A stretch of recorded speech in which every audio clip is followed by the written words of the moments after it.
Hey everyone, Friday wrap up CyberHub Engage podcast. It's Valentine's Day.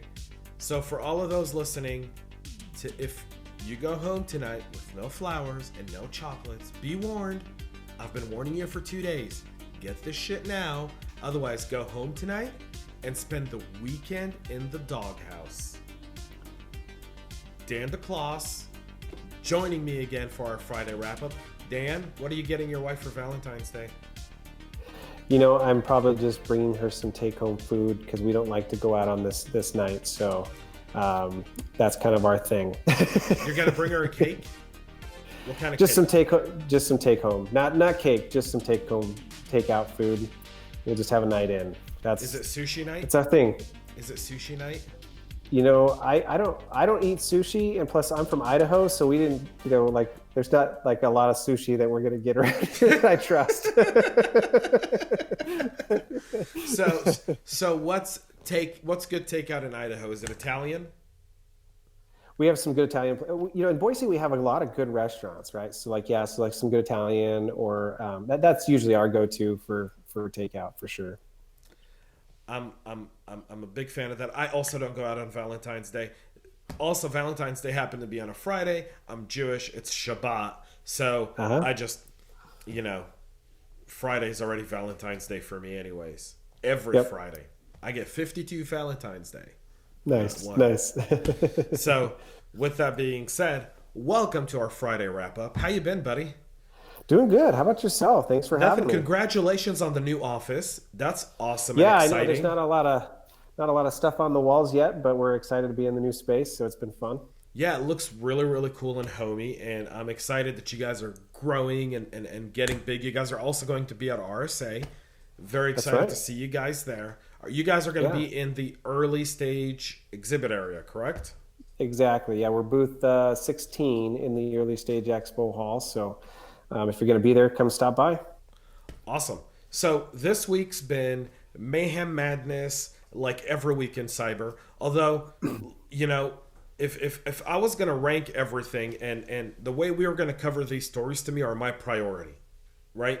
Not what I think the priority should be, but the FBI IC3 report, which, the Internet Crime Report that the FBI released for last year came out really early this year. So that government has figured out how to report on numbers 2 months after the year is over. So first of all, applause. Applause. Bravo.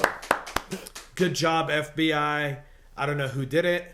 Might we say President Trump, kind of bringing a little business sense into the government, letting people know no one wants to report 2017 numbers in 2020. We want to know what's going on live. Finally, it's here. We're getting this. So that's number one. $3.5 billion worth of fraud. I think the most, people are talking about the $1.7 billion in BEC, but the ransomware number was so low. It's like people don't report ransomware. Do you get that same feeling, Dan? Yeah, I think that's interesting. I definitely believe that the BEC numbers are pretty accurate. I mean, I think, we saw an uptick in that the last couple of years, but I think I almost wonder if people are so immune to ransomware now that they don't even know to call the FBI to report it, and they just pay it out. So I think those numbers are definitely, low, and that's just based on what's getting reported. So I would agree. I think people are not reporting all the ransomware. Either they're not reporting the payouts, or they're just not even reporting that they got hit and had to, have a cleanup exercise. Yeah, it's very fascinating because the number one was really, really low. Number two, we know that ransomware continues to be a threat. We know that ransomware gangs are now extorting and shaming their victims into paying. Where's that disconnect? Is it from an insurance company perspective where they may not want it to be reported to IC3? Is it, where do you feel like that disconnect lies? Yeah, that's a good point. I would say that it might even be that people don't want to have to report, or they just want to try and get up and get cleaned up as much as possible. If they do have to pay out, like, yeah, I think it probably is also a debacle with the insurance companies. Like the insurance companies likely aren't going to pay out. I mean, you just don't know what you're going to get covered with these days. So it probably is just a kind of an aggregation of those issues where they just want to move on. They already have maybe their processes in place. That could be one thing, but I would guess that they don't know they don't know enough to either report it to the FBI, don't have insurance, so they're just paying it out of pocket, those kinds of things. So it'd be interesting to kind of see what some of these companies that have been hit that didn't report it, what their reasoning was. But I think you're on point there. Kind of taking that, I kind of want to transition because there's a lot that we can talk with the IC3 report. And maybe one last thing to touch about is you think BEC was reported higher because it was actual money and ransomware's crypto, so people don't feel like they need to report Bitcoins and crypto, like they feel like they can still retrieve dollars in a BEC scam? I think, yeah. Well, I think the BEC, it actually might actually bubble up. I mean, if you're probably bubbling up to the executive level at that point. Ransomware may not even, ransomware attack may not even get reported to the executive level. You just don't know. And so, but when you have BEC where people are purporting to be executives, I think that now is like gonna affect the decision makers, right? And so they want to know more about what's going on and how they're being manipulated from the email address perspective. And so I think that those numbers are going to continue to rise, and especially in markets where there's large transactions being held, real estate, venture capital, those kinds of things. So I think that's going to continue to grow in this year.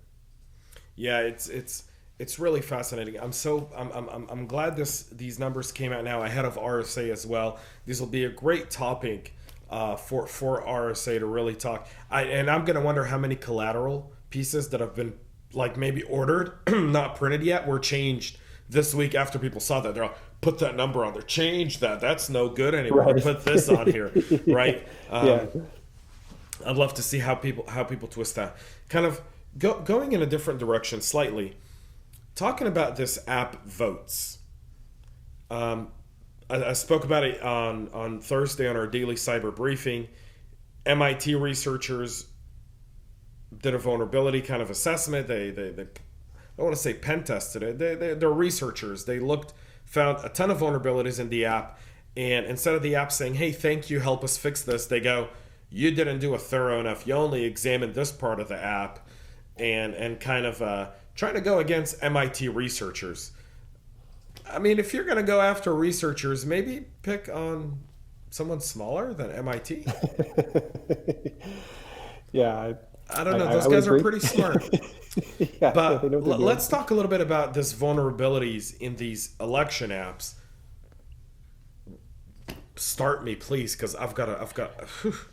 Yeah, I mean, I think that anything regarding an election and anything that could be tallying votes needs to have heavy scrutiny. I mean, you just can't trust anybody putting something on their own personal phone, right?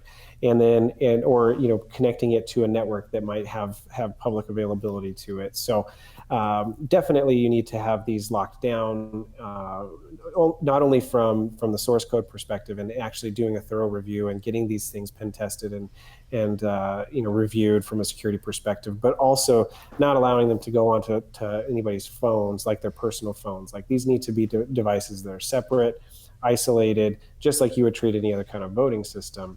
I did a lot of web or mobile app pen testing back in the day. And so, I mean, there's a lot of issues that just especially mobile app developers don't necessarily realize. And so having a good security process in place for when you're developing something as critical as a voting app is really important. Well, the challenge that I'm seeing with this entire kind of process, I mean, I'm bewildered that they kind of went and said, well, MIT really didn't do a thorough enough review of our, like, the response was one, to dismiss MIT, which, listen, there's good and bad people out there. Those are not the bad people, right? The bad people are the people who can go into your app and you know what I mean, and manipulate votes. And mind you, apparently based on a letter from the senator from Oregon, the app was only used on 600 people. So we're not talking about a major, we're not talking about 600,000 people that voted through this app. We're talking about very, very small test markets and test locations and in test elections.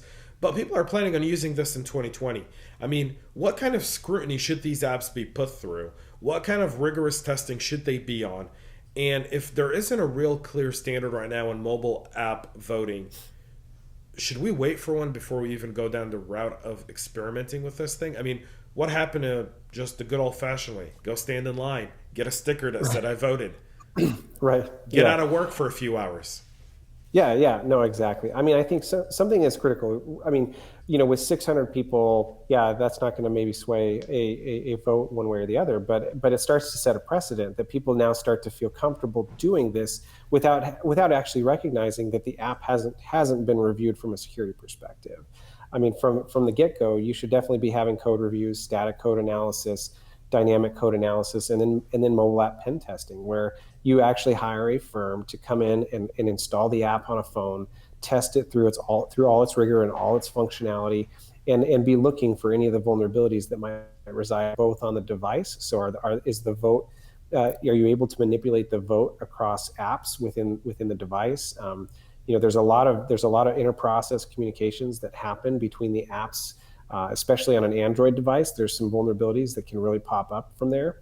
Apple does a little bit better job of isolating those from a sandbox perspective, but the world is the oyster from the developer's perspective. So how they're actually coding this app makes a big difference in whether or not that data is safe. And then the protocols that they're using to submit the app, the API, the votes themselves, the API that the voting might be interacting with also needs to be reviewed. So there's a large and they weren't using HTTPS, by the way, I know, which was mind-boggling. These guys are just fascinating. Right.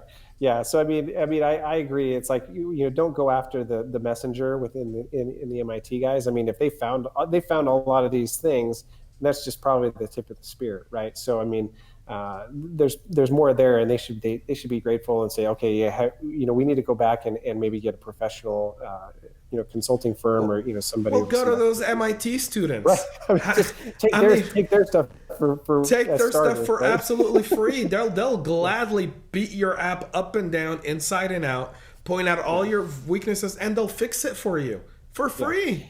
And this also, because it's in the public interest, this also begs the question, should a voting app that is going to be used across the country or in precincts, shouldn't that be like an open source program? I mean, similar to cryptography, right? Where the safest cryptography is the open source cryptography, where everybody's had scrutiny over the algorithms. Everybody knows what the code is running. And, I think there's certainly a warrant there, since this is like a public thing that we shouldn't be hiring private companies to be managing the voting systems. I completely agree with you. I don't know who the guys behind this app are. We don't know what kind of back office they have. You don't know if they can manipulate and change votes based on things that happen there.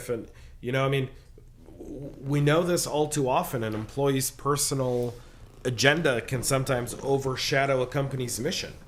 Yep, absolutely.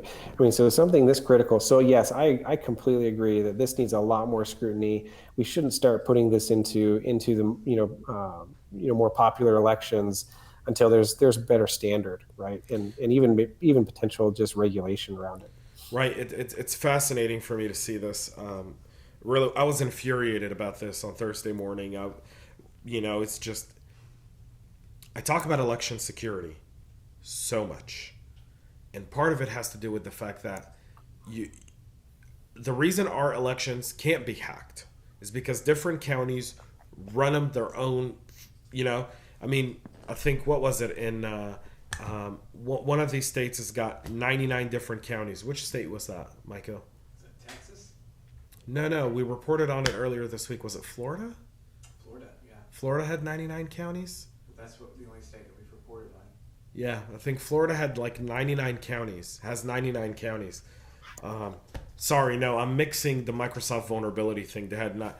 99 vulnerabilities with not 99 counties, but you've got a ton of counties. Sorry, I stand corrected. That was just me going off on a tangent here for a moment.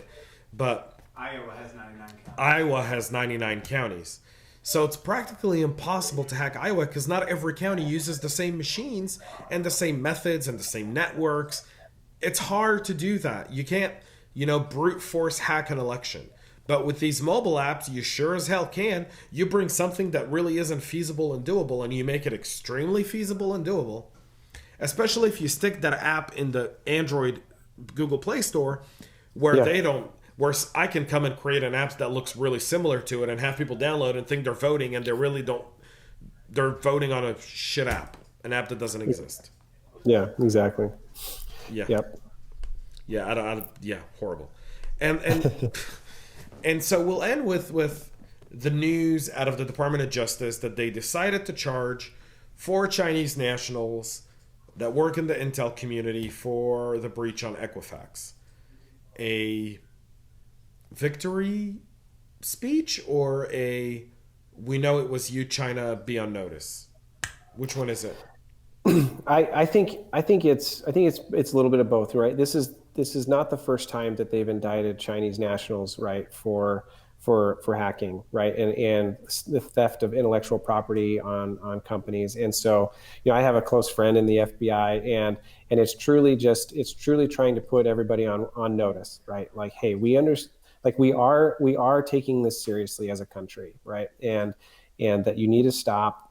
It's not going to stop them, but now those Chinese nationals cannot travel anywhere, right? Anywhere that we have an extradition treaty with, right? So it is a big step, and it's a continued step in the right direction, in my opinion, of like starting to identify like, yep, we have ways to track these things down. We can provide attribution, even though that's a very challenging thing. We can get there.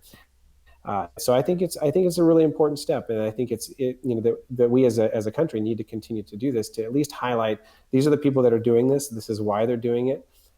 China is known for having mounds and mounds of data that they're in the data they're in the data analytics game at the end of the day, so that they can continue to improve their their global economies. Yeah, I mean it's a good play overall. President Obama had a name and shame policy. Remember, we know you did it. We're going to name you. Shame on you. Right. Trump is naming and prosecuting. Yeah. That's kind of his whole thing. Is they've now prosecuted Iranians for breaches. They've prosecuted North Koreans. They've prosecuted now Chinese nationals.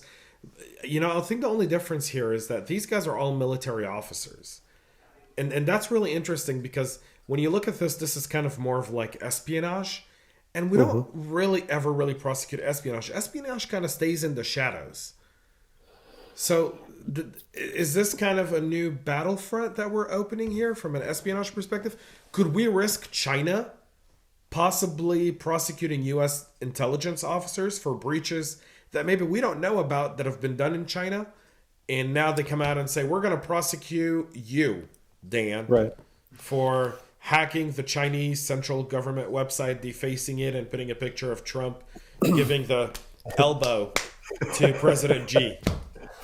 Yeah, I mean, I think certainly that it starts to head that direction, right? I mean, they're not going to sit back and take these kinds of things, and I think that then it just gets into the political realm, right? Like, how do you handle foreign policy around cyber attacks, and that's the age that we're living in, and I think that the policies that the Trump administration is putting forth are a good step in the right direction. And I think we've been making good progress there, regardless of what administration is in the White House. But I think it's a really important step. And yeah, so I mean, certainly, they're not going to take that, and likely they're going to try and find some form of retribution. But we're certainly entering into that era of actually calling out what's going on, and it's similar to the Cold War, right? Where there's a lot of stuff going on. We all know what's happening. What are the right responses as we move into this new era of being able to track people down? And I mean, we definitely know that other countries are not afraid to kill, spies that have been doing, cyber espionage, right? I mean, there have definitely been stories out of Israel and Iran that this happens, right? So I think it's just a new part of the era that we're in. So when we kind of look at all of this and we kind of look at this week and we summarize it, a lot of cyber seems to be really kind of starting to get a political feat to it, right? Because our attackers are predominantly nation states, right? The ransomware gangs, yes, those are criminal gangs, but the predominant data breaches, the predominant aspect of a lot of these data breaches is nation state actors going after our consumer information. So it kind of begs to ask the $1 billion question is, when does the private and public partnership have to become so crucial in cybersecurity that it takes over some of the regulatory and compliance stuff and really becomes a key aspect of protecting our infrastructure, our citizens, our national security, and our personal privacy, and from nation states who are really, I mean, China breached Equifax for a reason. They could be selling that data to manipulate elections, create disinformation, misinformation, business, identify different segments of the U.S. population, identify different people in order to promote Chinese interests in the U.S. That's been known to happen. I mean, this information's out there.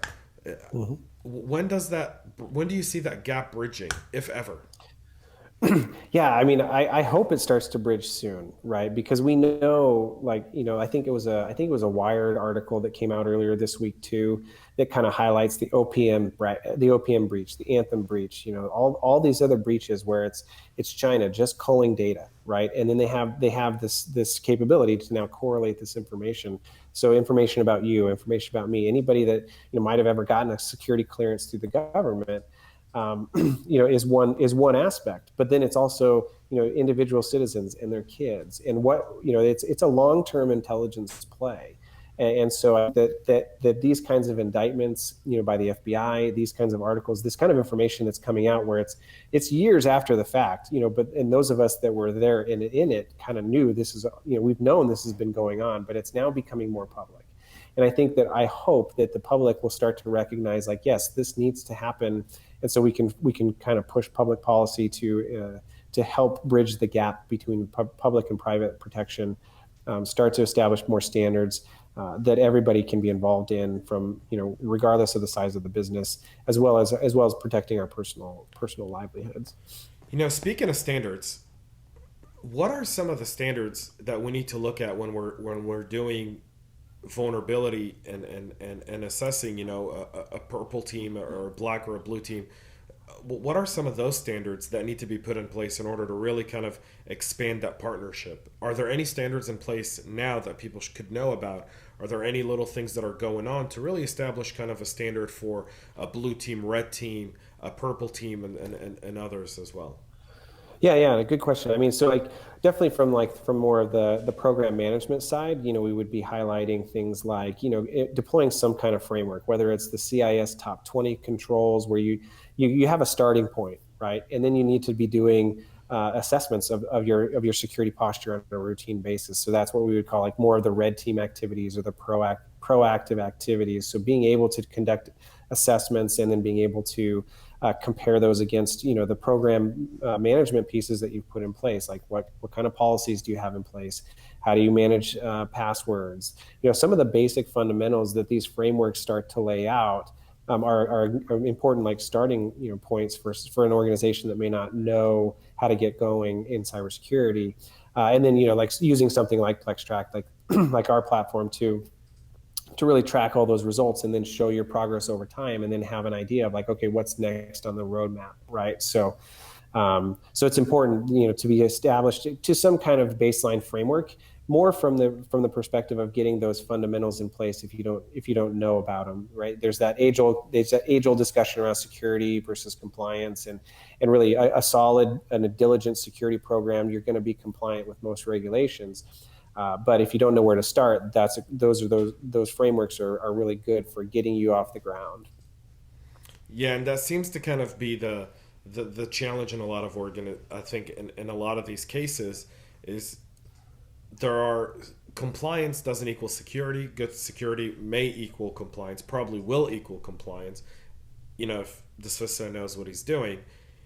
But the standards of which, these teams operate in, you're constantly scanning and checking your vulnerabilities. You're assessing how the attack side is, and how your defenses are dealing with the different attack methods, and then fixing those gaps. That there seems to be no quite unique one standard. Should there be one for that? I think so. I mean, I think that we're getting, like the Department of Defense, they just put out the CMMC that, Right. that all contractors or anybody that's going to be doing business with the DoD has to meet these standards, right? And so, I mean, truly, I think the DoD kind of leads the way. They've been the ones that have had to be focused on this the longest, and so that starts to trickle down to the other industries. Like PCI, it kind of came out of kind of a group of the card industries, the card holders that are like, hey, we don't want to have to answer to the government, so we're going to set our own standard right before kind of preempt it. But I think that the Department of Defense is kind of paving that way, at least in the U.S. And so I do hope that we get to more of a global standard, because if you look at a lot of these frameworks, the initial things that you need to be doing are all the same. Right. I mean, it's those fundamentals. And so at least getting to that point where we can all say, this is the standard that you need to adhere to, and even be judged on either whether from like an insurance and, liability insurance perspective. I think there's a lot more scrutiny over cybersecurity companies, even in the M&A process, mergers and acquisitions, where, you may not get acquired if you don't have proper security controls. Right. And so, I think I think we're headed towards that direction. And I hope it comes sooner than later.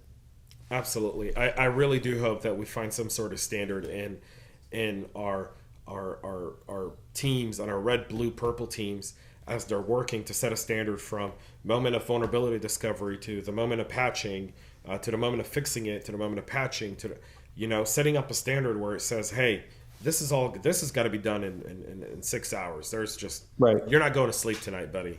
And yeah, this exactly. You've got 3 days to do this. Yeah. Build it out, but setting those standards, because I feel like in a lot of places and a lot of teams I speak with, the standards are almost self-made, and I think that's where these vulnerabilities continue to increase, and that's how we become softer targets to our adversaries, is because we're not really building these standards. And I think these standards really do need to come down. I don't know if it needs to be from DoD or if it needs to come from industry. If it needs to be something where, a group of companies comes and says, hey, we're going to highlight this vulnerability and we're going to let you know that that's its risk score and it should be patched, right away or within the next 12 hours. Otherwise, you risk, bad things happening. Right. Yeah. And I think we need to get away from, do you have a patch management system? Do you have a patch management policy? Do you adhere to these standards, like you said, in the mean time to remediation? That really just needs to go down, right? And that does take a coordinated effort, right? Between how quickly do you get notified of it, right? When these vendors, when are the vendors required to actually disclose these issues? Right. How quickly will they have a patch available? So I agree that that the standard's going to, it's going to be pushed, and it has to be pushed by industry. Well, we're increasingly interconnected, right? We live in a world as everything's as a service, right? Software as a service, cyber as a service, sales as a service, marketing as a service. Everything is as a service. Everything is constantly intertwined. And so very easily one vulnerability can cause a real domino effect to everyone downstream or upstream. And so I think that's so important. That's something that's not really discussed in detail and should be, and a standard should come from industry, and companies would look at this and take it seriously, I think, if it's realistic. Sure. Yeah, absolutely. Awesome. Dan, thank you for joining us this awesome Friday. Excited to see you at RSA, buddy. It's going to be a blast in San Francisco. Wear a mask, coronavirus. I know, yeah. use the hand sanitizer. It's kind of interesting how it's like, we have to remind people how to stay, have proper hygiene, but it's important. It is important. Wash your hands. Use hand sanitizers. Don't wear short sleeves. See anyone, Careful who you kiss. Be careful who you kiss. If you see Huawei or any of the Chinese companies, just stay away. Just turn in the other direction. Just turn in the other direction. The China pavilion at RSA will, as always, be emptier than usual.